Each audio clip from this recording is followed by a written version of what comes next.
I am here with our feature interview with Eric Bachman, the Principal and Chief Technical Officer of CO2Rail. Thanks so much for joining us, Eric. Thank you for having me. So we teased this interview a few weeks ago, actually, when chatting with Alex Tamasoli. She mentioned the concept very briefly. And at the time, I got very excited and she very graciously agreed to connect us. And so we'll get into the technology in a second. But first, I have to find out, what got you interested in this kind of work and what's your background? Well, that would depend who you ask. My wife likes to tell people about my ski addiction and says to people, mostly at dinner parties, at the most embarrassing time, she says, just tell a ski bum like Eric that there won't be mad amounts of champagne powder in 50 years and they'll hurry up and come up with a solution to climate change. Well, it wasn't quite that easy, but I can see the humor in that. The reality is that I worked in the rail industry most of my career, trying to shift railroads to a more sustainable path. And then in 2006, I developed some intellectual property on utilizing the tremendous amounts of regenerative braking energy that are generated each time a train decelerates. At that time, and even now, this energy is completely wasted by converting it to resistance heat and using really powerful fans to blow it out the top of the locomotives at each stop. And this can be the equivalent amount of energy to power between 15 and 20 homes for an entire day from each stop. So it's been a little bit of a passion of mine to figure out what to do with that wasted energy. Our first patents were to utilize this energy in passenger and commuter trains to supply the sustainable carbon neutral energy to the needs of the passenger cars, such as lighting, heating, cooling, and regular electrical power. At that time, this was supplied by either a separate generator or even siphoning some of the power from the propulsion system, both of which are not ideal. Then I guess in 2013, we started working on solar and decarbonization tech, something that we're still developing. Much of this revolves around thin film, PV production, and large-scale energy generation. It's actually pretty exciting, but very recently we began working on a project called CO2Rail, which you mentioned. And CO2Rail is a rail-based hybrid direct air carbon capture system. Awesome. And so that's basically the primer that we had got from Alex, that this technology combines trains with carbon capture. And then sort of she left that as a teaser for your interview. So can you tell us what CO2Rail does and how does it work? How much time we got? I mean, let's see if we can do it in a few minutes. Well, I think the first thing that's important to understand is that locomotives operate a lot like electric vehicles such as Teslas, but with an important difference. Instead of being electric vehicles, they are diesel electric vehicles. This means that rather than plugging in the vehicle to charge a battery like you would do an EV, there is a diesel engine that turns a generator during operation, and this generator constantly provides power to the electric motors attached to each wheel. Second, I think it's important to understand energy braking. Energy braking is where the forward kinetic energy. You didn't know you were going to go back to physics class in this interview, did you? Energy braking is where the forward kinetic energy of a vehicle in motion is converted to electrical energy. To do this, a vehicle must first be powered by electric motors, which EVs and locomotives are. Then during braking, the motors are switched from taking in electrical energy to induce rotation into having that same rotation induce electrical generation. I think it's easy to understand if you remember that an electric motor and a generator are exactly the same thing.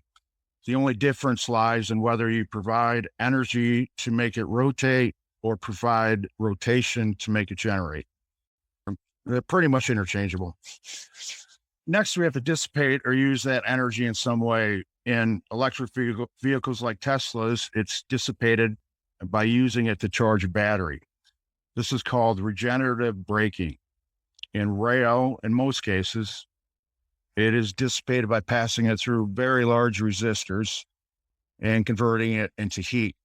This is bad because all that carbon neutral energy is wasted.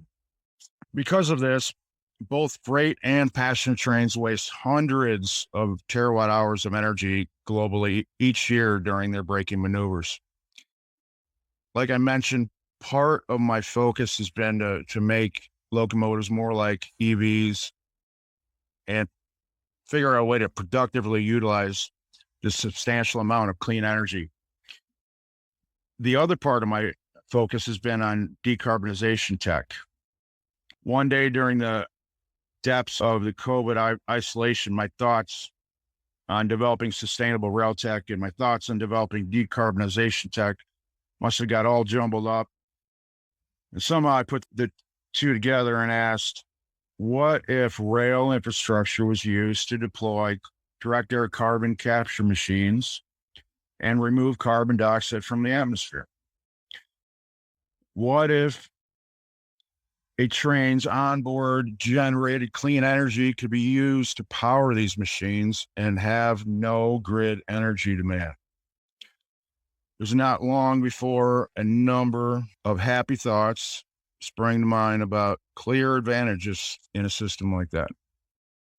Yeah, I gotta say, this is the part that I found super fascinating because when I first heard about this technology, I presumed that the incentive had come from a way to limit the amount of energy required to sort of bring air through the storage machine. And that has been the impetus. And they're like, oh, well, if it's already moving, it can collect all that air really easily. And then only after chatting with you and reading about some of the work that you're doing, did I realize that it actually started from this realization that there's a huge externality of all this energy being wasted by trains everywhere. Yeah. And it came really from this sort of noticing of like, man, there's tons and tons and tons of energy out there just being wasted. And how can we use that productively?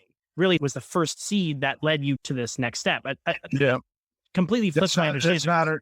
That's not an uncommon first reaction. I would say almost everybody looks at it and says the impedance was the ramjet flow of the air into the collection chamber through the vents.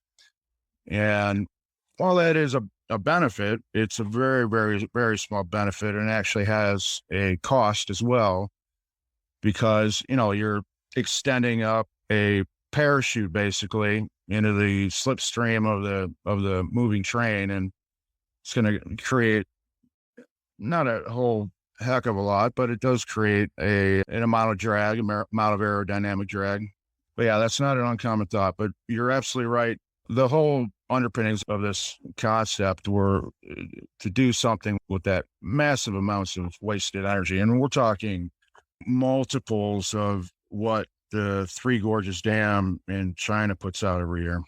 Right. Yeah. Which is obviously huge. So Huge. And we don't have to flood out, 5 million people and relocate. Exactly. Yeah. This can all be done without displacing anybody, which is obviously ideal. So for our listeners who may not be as aware of, I think our listeners understand the concept of trains. I'm not going to say everyone understands the concept of how actually direct air capture works. We've talked about it a bit on the show, but it's still obviously such a new technology. Are you able to give us a high level explanation of how it happens and how it works? I've heard other people describe direct air capture, and it's good, but I've worked very hard to come up with the gold medal direct air capture explanation. You ready? So the best way to describe direct air capture, or DAC, DACC, direct air carbon capture, is to imagine a HEPA filter that you might have in your home. In that case, a fan moves the air in your room through the filter and it traps out dust or pollen particles. And then every now and then you might remove the filter and wash away those trapped particles, which makes room for more particles to be captured. It's almost exactly the same way with DAC systems. Powerful fans move air through a filter media, just like in a HEPA filter, but instead of trapping dust and pollen particles, the media is chemically attracted to CO2 molecules, and then they snag any that pass. This is what's called the absorption stage. And then just like a HEPA filter, it periodically has to be cleaned of the captured CO2. This stage, or the desorption stage, can be seen as a polar opposite of the first, where the objective is to not only halt the ambient airflow, but also vacate most of the residual air within the collection chamber. At this point, the CO2 sorbent media is ready to be desorbed of its captured CO2. So imagine turning on the water faucet and you're just about to clean your HEPA filter. This desorption can be initiated in several ways, but most current systems use heat or steam to trigger the release rather than water from your faucet. And then as the CO2 begins to flow from the sorbent, the chamber is pumped down, the CO2 is compressed, then cooled, liquefied, probably compressed again, and stored in a high pressure reservoir for disposition in one form or another. So at this point, you have a large quantity of amazingly pure CO2 that can be transported to an end user for feedstock use in the circular carbon economy, such as in manufacturing, chemical production, or even synthetic fuels. However, the primary goal of this whole project is to harvest enough CO2 so that we can permanently sequester it deep underground, where it will eventually bond with rocks and minerals to become carbonates. And eventually, as enough carbon dioxide is removed from the atmosphere and permanently sequestered underground, the atmospheric concentrations of CO2 will begin to drop slowly, but drop nonetheless, as to will the risk of serious climate change. After we pass a certain threshold, climate change risk will begin to diminish, which is at this stage practically unfathomable.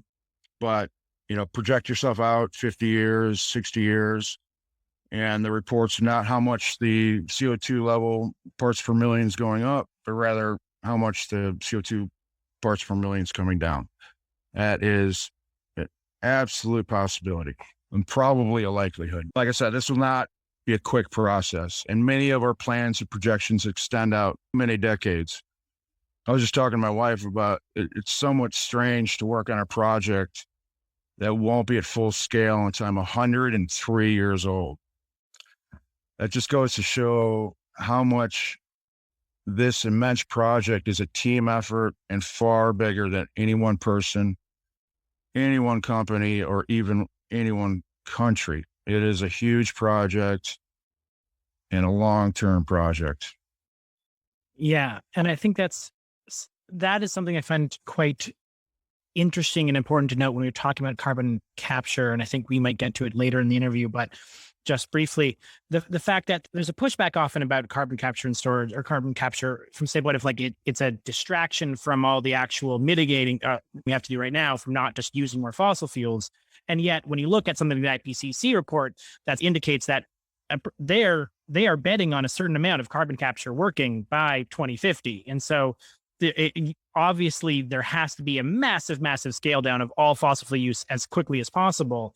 And yet it strikes me as pretty clear that long term, we are going to have to be throwing every type of technology at this. And so developing technology now that will be helpful to our grandkids, as you say, is a secondary need that we have to do. Like we can't rely on one thing at this point. We got to throw the kitchen sink at this.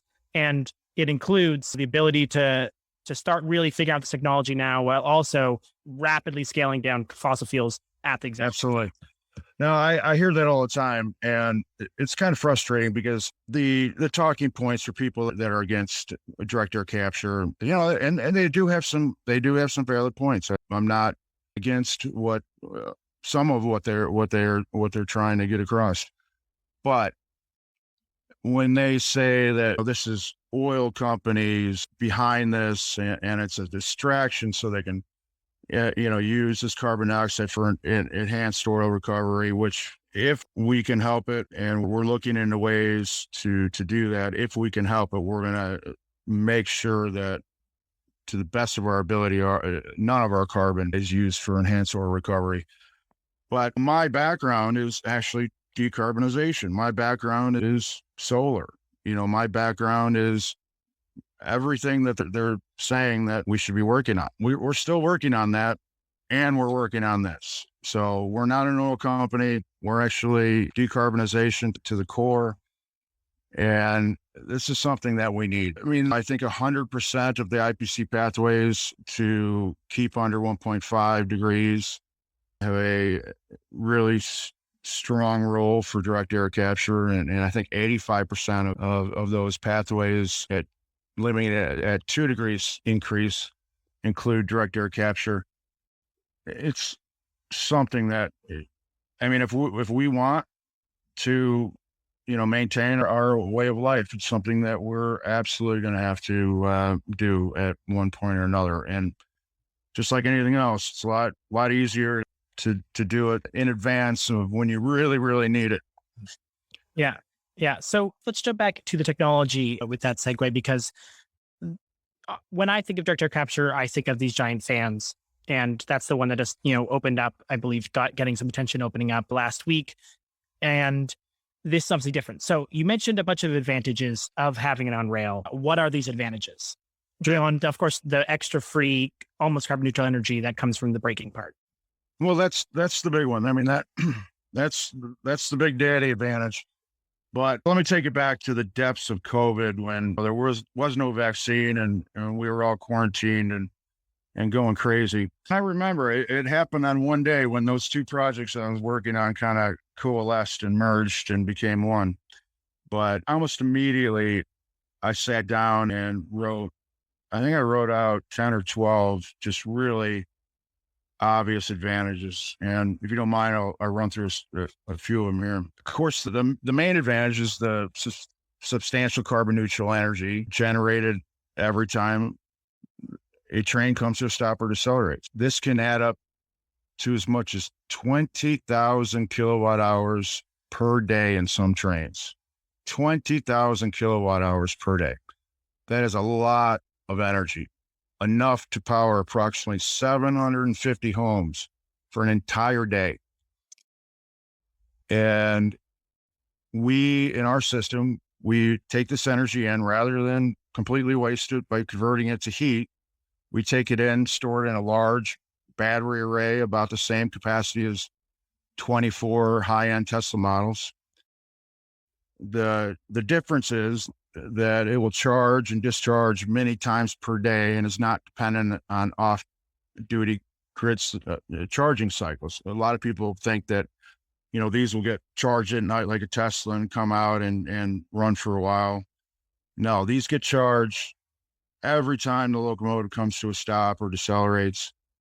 And we're also looking at putting solar cells on compatible rail cars to even add a little bit more energy to the mix. We're going to be able to hopefully store all of that energy that's created by that train an entire day. And the thing to remember is that everything takes energy to work, and energy is the primary limiting factor in everything that you might want to accomplish. From the energy that you personally have to make great radio shows to the energy available for, let's say, a rocket to get into space. Everything is limited in one way or another by energy. It's the same way with direct air capture. The more energy that is available, the more carbon dioxide can be harvested from the atmosphere. It's that simple. When the energy runs out, the process has to stop. So yeah, and energy is uber important. In the same way, efficiency, which is the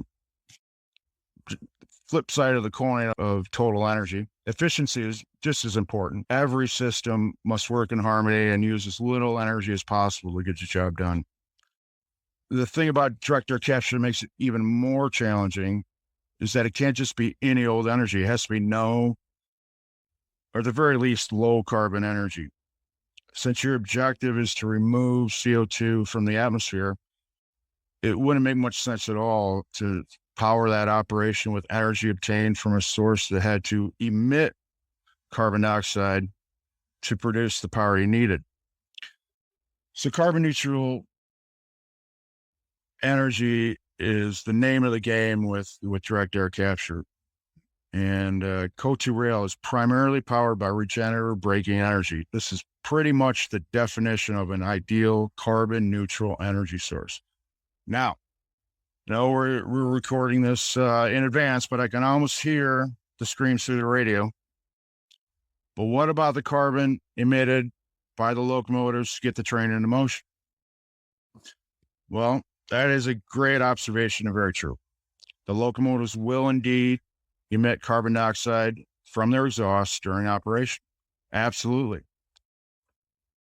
But the important thing to remember is that CO2Rail is only put in operation with already running trains in regular service and operating as they would otherwise normally operate.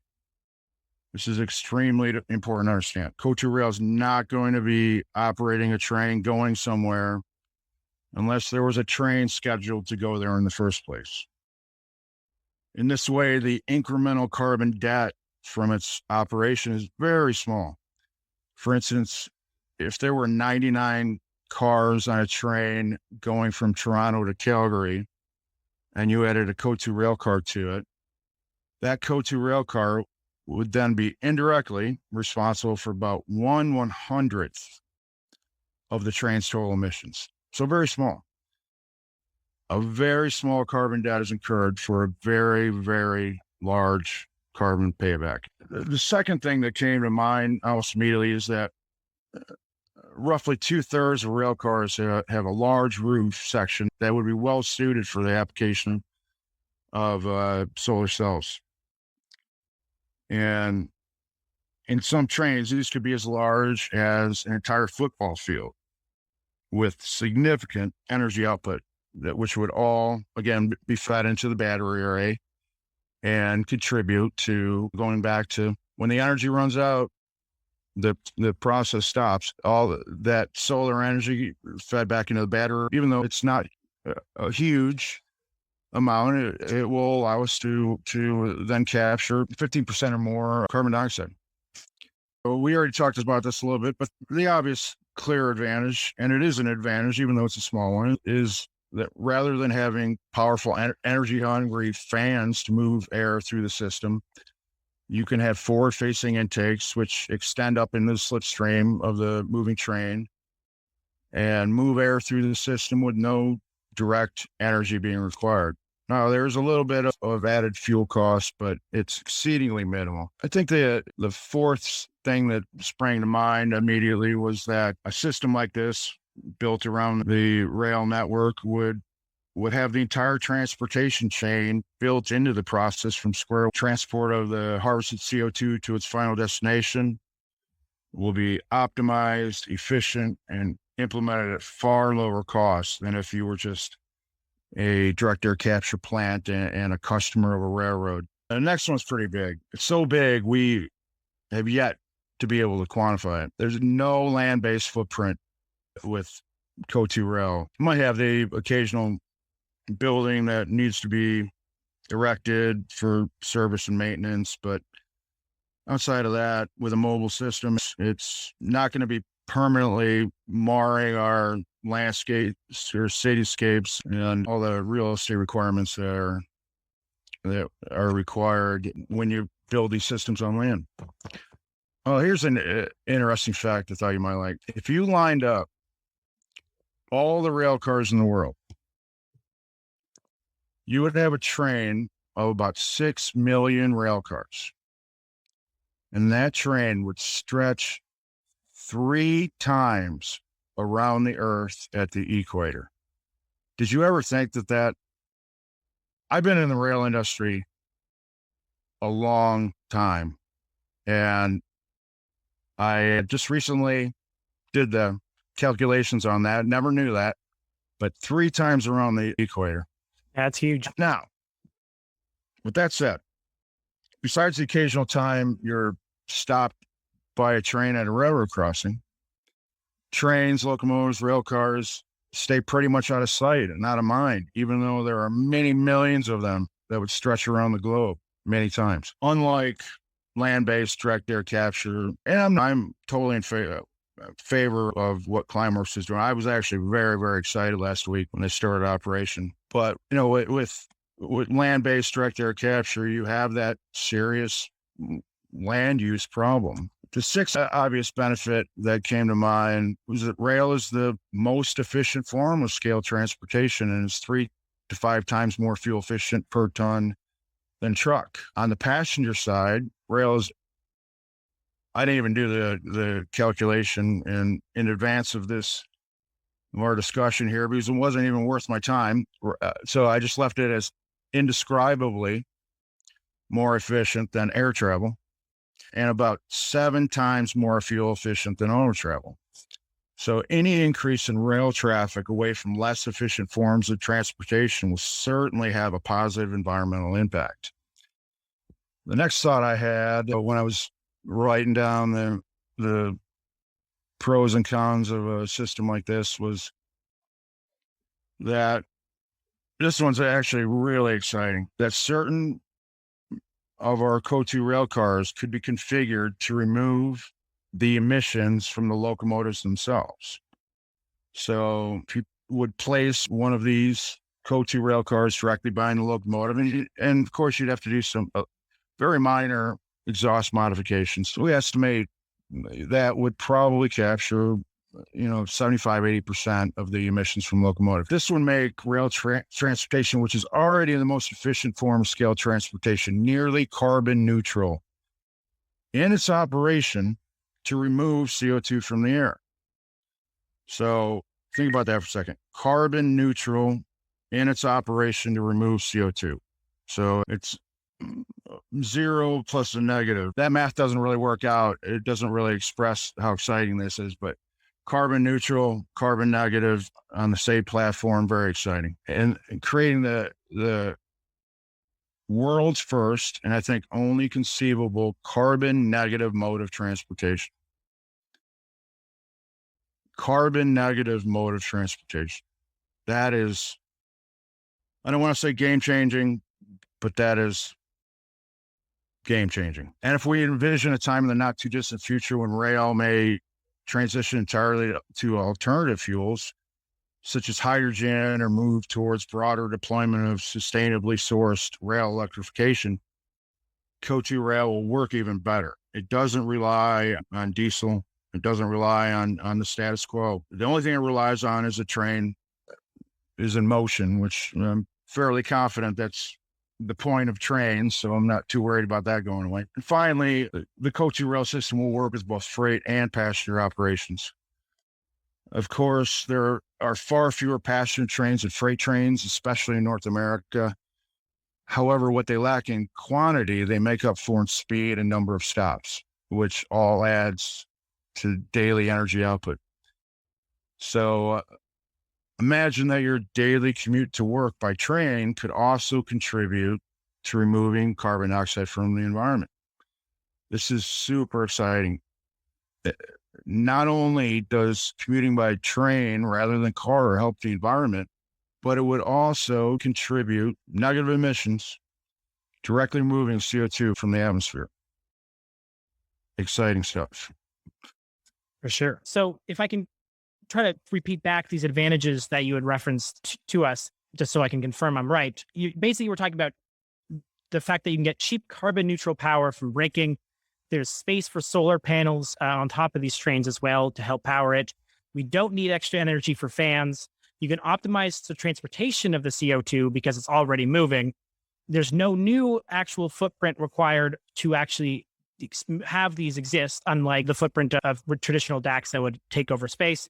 And then also anything that encourages train travel is already an advantage in reduced carbon because they are the most efficient type of travel in comparison to cars and planes and everything else. Is that roughly those that a decent summary of the advantages? The really exciting one, I think you forgot that I'm going to interject, is the fact that this system will work on both freight and passenger commuter locomotives. And I think it will be just super exciting and really bring awareness to the whole environmental movement broadly for people to commute to work, knowing that not only are they reducing their carbon footprint by taking the train rather than driving, but also that train trip downtown or back home will be absorbing tons of CO2 from the atmosphere. I think that is just super exciting. Yeah, for sure. So, because there's so much here, we are going to do a second part of this interview that's going to come up in a couple of weeks. But if in the meantime, between these two interviews, people want to keep track of your work or find out more information about what CO2Rail does, where can they find you? Sure. Much more information can be found on our website, obviously. We're at CO2Rail.com. And we're also pretty active on Twitter. Our handle there is at CO2Rail, and that's CO2Rail. And our general email inquiry address is admin@CO2Rail.com. Another thing I would like to mention, that is if anybody would like to support our efforts to combat climate change, you can help us by sponsoring an amount of your personal CO2 emissions through our website. It's a brand new portal to be able to do that. That is not a carbon offset certificate. I don't want anybody to think that by donating here that an equivalent amount will be sequestered. Not at this point. Down the road, absolutely. But at this point, we're asking for support, and we can walk you through trying to determine what your personal carbon footprint is, and maybe think about sponsoring that and helping us out in our efforts to get this rolling. Amazing.